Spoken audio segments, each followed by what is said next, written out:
So Blair, I'm going to an open mic later this week. Tell me, Great. help me out here.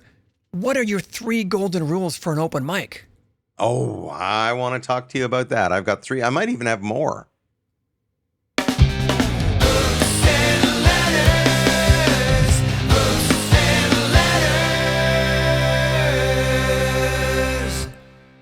Okay, you asked me what are my 3 golden rules for when you go to an open mic to play, presumably. To play. The if you were going as an audience member, I would say listen, listen, and listen. Those would be the 3 because really open mics need more audience members.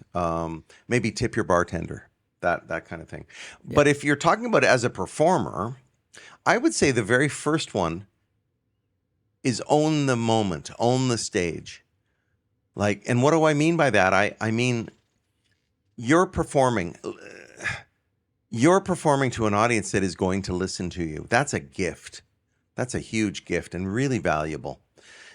And it's different than your family listening to your song, that your wife, your kids, your parents, whatever, listening to your songs. These are possibly strangers, certainly acquaintances maybe, and maybe friends, but they're going to be paying attention to your songs. So you need to own that moment. And what I mean by that is when you get on stage, don't mess about. Don't take your time plugging in, tuning, fumbling around. That would be one thing. Own that moment. Like you're in charge. And the audience, interestingly, wants you to own that moment. They want you to succeed. They want you to be present and acknowledge them, but not mess about, really. So that would be rule number 1. How does that sound? That sounds good. Sounds like I might even sort of envision in my head or maybe even practice plugging in my guitar and tuning my guitar before I even go to the open mic. I think that's a really good idea. I think having your pick ready, having your guitar tuned, if you're playing keyboard, knowing how high the stool is, or like feeling comfortable at the keyboard, knowing where the pedal is, that would be rule number 1, is owning that moment, being prepared.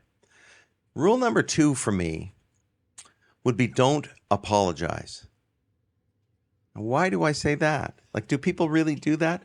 Yes, they do it all the time. They're always apologizing, especially at open mics. These are people who haven't played that much, or if they do play often, maybe they're a little rusty. They haven't played in a while. For whatever reason, there's a tendency amongst performers to get up on stage and then tell you why they're going to suck. And I hate that. Again, it's contrary to owning the moment. So don't get up and tell me that you were up really late last night and your voice is really rough and you're a little shaky and you're not sure if you're going to remember the words and all that stuff. I've heard all of those excuses. Today, I heard them in a songwriting class I was teaching. They all told me why they were going to be bad. And I thought, in what other world is that okay? If I were going to a brain surgeon, and he said, or if I were getting my taxes done. Yeah. Oh, yeah. Let's do the brain surgeon, though, because then anyway. So he's like, oh, man, I got so wasted last night. My hands are really shaky. But I'll soldier on. I'll do the best I can. Like that wouldn't be good. Or a tax accountant. I'm going to suck because my brain isn't quite on the job today. And so, who knows? I may screw up and, you may go to jail for tax evasion or whatever. It's potentially disastrous. Why do we think it's okay when you're a songwriter? Why? He asked rhetorically, but now is about to answer. Why? Because we think it's preemptive. That if I criticize myself first, then you won't. But the reality is, you might not have thought of that criticism in the first place until I pointed it out to you. It's the old, do these jeans make me look fat question. First of all, you know the correct answer to that. It's always, no, of course not. No, that's the of course answer. Not. But the other thing is, the reason people say it is because they kind of think it's possible these jeans do make me look fat, and they don't want to look fat. So they think by pointing it out that, you're going to go, no, and everything will be fine. It doesn't change the way the jeans fit, So yeah, that would be, I would say that's rule number 2. Hey, Blair Packham here from Song Studio. Don't forget to like this video, share it with songwriter friends or people you think might be interested, or subscribe. Check out songstudio.ca for more information. For me, rule number 3 is don't tell me the story of every song before you play it. If you're doing multiple songs at an open mic, sometimes you're given a chance to do 2 or 3 songs in a row, depending on how busy things are. And if you do 2 songs or 3 songs or more, you don't need to tell me what every song is about. If you do, I would suggest that your songs maybe need a little work. Sometimes saying this song is about my sister can be valuable, as long as you don't tell the story that's already in the song. But then that gives some context, something like that. Some context is sometimes very welcome. But if you tell the story that's already in the song, or maybe isn't in the song, that's a crutch to my thinking. And I also think if you've been to an open mic, Allister, where there's, say, 20 performers, and 18 of them play guitar and 2 of them play piano. First of all, thank goodness for the piano players, because a breath of fresh air, a change of pace, it's really welcome. But the guitar players get up, they fumble with plugging in their guitar, their pickup doesn't work, their cable is bad, their guitar is out of tune, they tell me why they're going to suck, they tell the audience why they're going to suck. And then once everything's together, they start to tell me what their song is about. And if you've seen like 17 other people do that, by the 18th, you're really tired of it. So I would say, I mean, it all comes down to professionalism in a sense, but that can cover so many things. I think those 3 rules are pretty good, but I'm curious, do you have any that would go beyond those or add on to those? Well, certainly some are coming to mind as you talk about your experiences there. One thing that I hear at, it seems, every open mic that I think need not be said is, here's my song and I hope you're going to like it. Right. Yes. Yeah. Rule number 4. Of course you hope they're going to like it. That sounds apologetic too, doesn't it? Yeah. That does sound kind of You probably apologetic won't. too. I hope you're going to like it. You probably won't. Yeah. You're probably not going to like it, but I hope you do. Yeah. That's true. I don't really want to hear that. I mean, when you think about it, people who are successful, who become famous, I think generally speaking, are people who exhibit a certain fearlessness when they perform.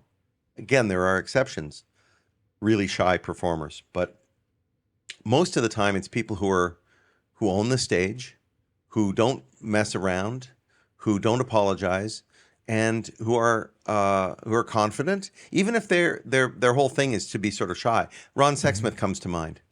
Brilliant singer-songwriter. Seems like he's sort of fumbling, but if you spend any time with him at all, he's not fumbling at all. He has a sort of aw shucks quality to him that it's I wouldn't say it's studied. It's sort of Ron. It's who he is.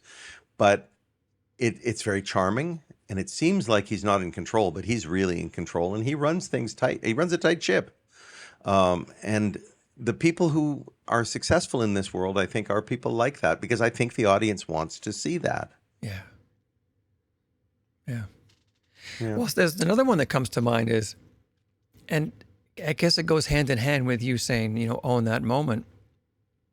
I think the moment that you step up on the stage, remember that you deserve to be there. Yeah. You're not a phony. You're not a faker. You deserve to be there. You're there for a reason. Yeah. Yeah. No, I think that's really good to remember. And also, you said from the moment you step on the stage, that's true too. The show doesn't begin when you have plugged in and you look up at the audience and you say, hello, or my name is so-and-so, or whatever. By the way, there's another rule, rule number 5. I don't know. Say your name. Tell us who you are. But I think that the moment that you step on stage, even to fumble around with your cable and plug things in or put your set list down, the audience is watching you. As far as they're concerned, the show has begun.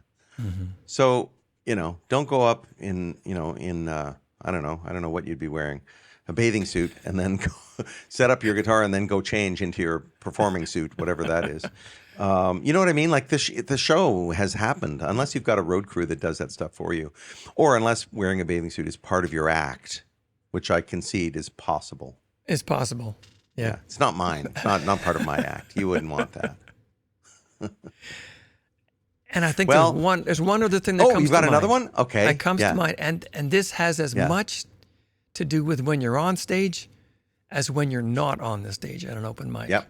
Yep. And I'll keep it really general and say, don't be a dick. Because the room at an open mic is largely filled with performers. Mm-hmm. And, they're waiting for their turn to get up and share a song.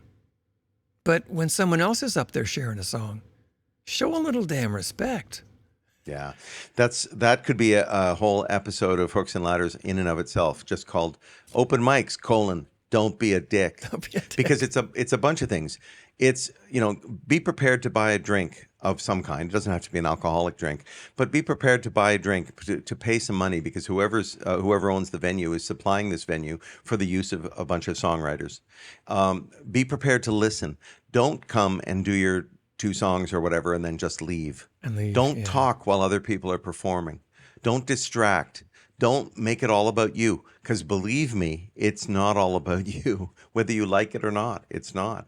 So yeah, don't be a dick at an open mic, and you will get invited back, and people will want to play with you, and good things can happen. Really good things often happen when human beings get together, and an open mic is a great opportunity for songwriters to get together.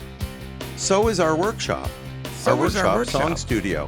Song Studio is an excellent way for songwriters to get together. Like-minded, creative people who want to share ideas and enthusiasms for songwriting. That's what Song Studio is about. And we have a bunch of open mics that are connected to Song Studio as well that we run. So so check us out, songstudio.ca, and join us. Join us at the workshop. Join us at our open mics. We'd be happy to see you.